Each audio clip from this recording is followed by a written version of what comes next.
Praja Shanti party పోటీ అని పక్కన పెడితే మీకున్న అంచనాల ప్రకారం వచ్చే అసెంబ్లీ ఎన్నికలు ఆంధ్రప్రదేశ్లో ఏ పార్టీ అధికారంలోకి వస్తుందని అనుకుంటున్నారు? ఇప్పుడు నేను చెప్పినట్టు చేస్తే బాబు మోహన్ గారు మొత్తం మా కోర్ కమిటీ రాష్ట్రం అంతా తిరుగుతున్నారు.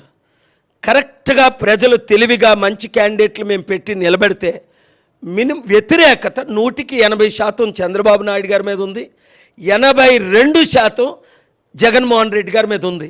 ఆ వ్యతిరేకత 80% మీ సర్వే మరోసారి చేయండి. కేఏ పాల్ కావాలా, చంద్రబాబు నాయుడు కావాలా, జగన్మోహన్ రెడ్డి కావాలా? 160% నన్ను కోరుకోకపోతే ఛాలెంజ్. ఓకే, ఇది ఒక పాయింట్ సార్. మీ సర్వేలో అది కోరుకున్నారు. ఇప్పుడు ఈ రోజు ఈ పాయింట్ ఆఫ్ టైంలో మీరు ఫీల్డ్లో ఉన్నారు కదా, ఒక ప్రజాశాంతి పార్టీ పక్కన పెట్టి ఒక చెప్పండి, వస్తే ఎవరు అధికారంలోకి రావచ్చు? టీడీపీ, బీజేపీ, జనసేన కూటమి అధికారం రావచ్చా, వైఎస్ఆర్ కాంగ్రెస్ పార్టీ అధికారం రావచ్చా? 120% వైసీపీ కమిట్ అయి ఉన్నారండి. ఇంకొక విషయం చాలా ఇంపార్టెంట్, ఇది జగన్మోహన్ రెడ్డి గారు 1,00,000 అప్పు చేసి మీకు 5,000 రూపాయలే ఇస్తున్నారు, పెన్షన్ 10,000 రూపాయలు ఇస్తున్నారు.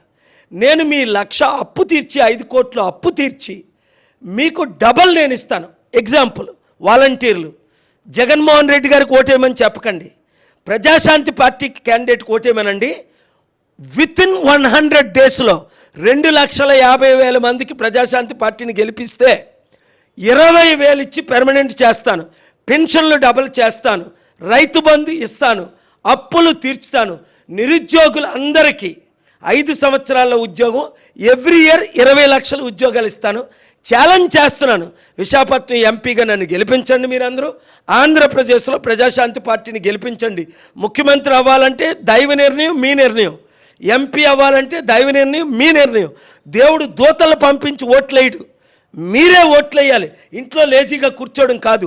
ఒక్కొక్కరు 100 మందికి చెప్పి, విశాఖపట్నంలో ఉన్న 98 వార్డులు, ఆంధ్రప్రదేశ్లో ఉన్న 175 అసెంబ్లీ ఎన్నిక, మీరు వార్డు మెంబర్లుగా ఉండండి, పోరాడండి, కష్టపడండి. అంబేద్కర్ గారు ప్రాణం ఇవ్వడానికి సిద్ధపడారు. మీరు అంటే ఎంపీగా అంటున్నారు, ఎమ్మెల్యేగా పోటీ చేసే ఆలోచన లేదా? ఇంకా 45 డేస్ షెడ్యూల్ ఉంది. మమతా బెనర్జీ ఉందండి, మొన్న లాస్ట్ ఇయర్ ఎలక్షన్లో ఎమ్మెల్యేగా ఓడిపోయింది, సీఎం అయింది. దానికి ప్రొసీజర్స్ ఉన్నాయి. నాయ నరసింహారెడ్డి గారు ఎమ్మెల్యేగా పోటీ చేయలేదు, హోమ్ మినిస్టర్ అయ్యారు. So the law provides for me without being MLA.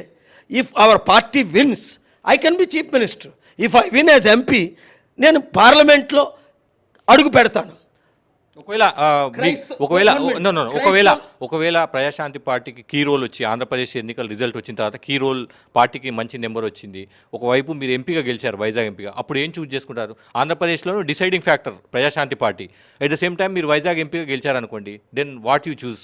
నేను అద్భుతంగా ఒక బీసీని ముఖ్యమంత్రి చేసి ఒక 6 months 1 year సమిట్ పెట్టి ఎంపీగా, నాకు ఆల్రెడీ ఆఫర్ ఉంది సెంట్రల్ మినిస్టర్ అవ్వడానికి. ఎవరు అధికారంలోకి వచ్చినా నేను ఫారెన్ మినిస్టర్ అవుతాను. ఎంపీ అయితే నేను ఎంపీ అవ్వాలంటే 10 లక్షల బీసీలు, 2 లక్షల స్టీల్ ప్లాంట్ వాళ్ళు, ఇప్పుడున్న పార్టీలందరూ దొంగ పార్టీలు, స్టీల్ ప్లాంట్ ఆపలా. నేను కోర్టు ఆర్డర్ తీసుకొచ్చా మీ కొరకు ఫైట్ చేసి. నేను 8,000 కోట్లు స్టీల్ ప్లాంట్కి డొనేట్ చేస్తున్నా.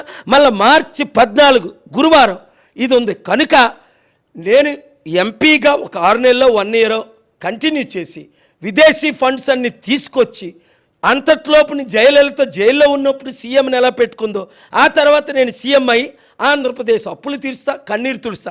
వెరీ క్లారిటీగా ఉన్నాను నేను, కన్ఫ్యూజన్ లేదు. మీకే కన్ఫ్యూజన్. 100,000 లక్షల మంది సెల్ఫీలు తీసుకుంటారు. 100 రూపాయలు 7569441275 పంపరు. 1 కోటి మంది 100 రూపాయలు పంపితే అఫీషియల్గా 100 కోట్లు. 1,00,000 మంది 100 రూపాయలు పంపండి. మీరు మెంబర్షిప్ తీసుకోండి, 10 మందికి చెప్పండి. క్రిస్టియన్స్ మణిపూర్ లాంటి ఘటనలు రాకుండా, ముస్లిమ్స్ యూపీ లాంటి ఎన్కౌంటర్లు అవ్వకుండా, పీస్ లవింగ్ హిందూస్ అందరూ కలిసి ఉండాలంటే కేఏ పాల్ ఎంపీ అవ్వాలి, కేఏ పాల్ సీఎం అవ్వాలి, కేఏ పాల్ సెంట్రల్ మినిస్టర్ అవ్వాలి, కేఏ పాల్ దేవుడు అనుకుంటే ప్రైమ్ మినిస్టరైనా అవ్వాలి. ఓటు అన్నది మీ చేతిలో ఉంది. మీరు ఓటేయండి, నా ఓటు ఎందుకులే. ఓటు వేయనోడు శాపగ్రస్తుడు, పాపాత్ముడు. మీరు కనీసం 10 మందితో ఓటేయించండి. ఈ ఒక్క అవకాశం ప్రజాశాంతి పార్టీకి రాష్ట్రంలో ఇవ్వండి, ఆంధ్రప్రదేశ్లో ఎంపీగా విశాఖపట్నంలో గెలిపించండి. తెలంగాణలో బాబు మోహన్ గారు వరంగల్ పోటీ క్యాండిడేట్గా పెట్టాం. ఇంకా మాకు చర్చలు జరుగుతున్నాయి. ఒకవేళ అక్కడ బాబు మోహన్ గారి కొరకు ఏమైనా అలయన్స్ అక్కడ చూసుకుంటే ఇక్కడ మాకు అవసరం లేదు ఆంధ్రప్రదేశ్లో. ఒకవేళ కేఏ పాల్ కనుక మళ్ళీ అడుగుతున్నాను, ఓడిపోతే రాజకీయాలకు దూరంగా ఉంటారా? మళ్ళీ ఎప్పటిలాగా మీ సర్వీస్ అవన్నీ చేస్తారా? లేకపోతే మళ్ళీ పాలిటిక్స్లో? చూడండి, నేను అంటూ ఓడిపోతే దేశం ఓడిపోయినట్టే. ఇంకా ఎలక్షన్స్ నీతిగా మరి జరగవు. ఇప్పటికే rules, dictatorship, democracy dead, secularism dead, economy is dead. తెలుసా మన ఎకానమీ? నేను అమెరికా వెళ్ళినప్పుడు చైనా ఇండియన్ జీడిపి సమానం. ఇప్పుడు చైనా 18 ట్రిలియన్లు, మనం 2.7 ట్రిలియన్లు. చైనా 100 దేశాలకు అప్పిస్తుంది, మనం 100 దేశాల దగ్గర అప్పు అడుక్కుంటున్నాం. కనుక నా ఓటమి, మీ ఓటమి, దేశ ఓటమి, రాష్ట్ర ఓటమి, బహుజనుల ఓటమి. ఇదే అంబేద్కర్ ఆశయాలు 77 సంవత్సరాల నుంచి నెరవేర్చండి. 100 మందికి చెప్పండి, 1000 మందికి చెప్పండి. విశాఖపట్నం రండి, రాష్ట్రమంతా తిరగండి. ఎమ్మెల్యే అభ్యర్థిగా పోటీ చేద్దామని, ఎంపీగా అభ్యర్థి పోటీ చేద్దామని తెలంగాణలో కూడా రెజ్యూమ్లు పెట్టండి. అదే నెంబర్కి.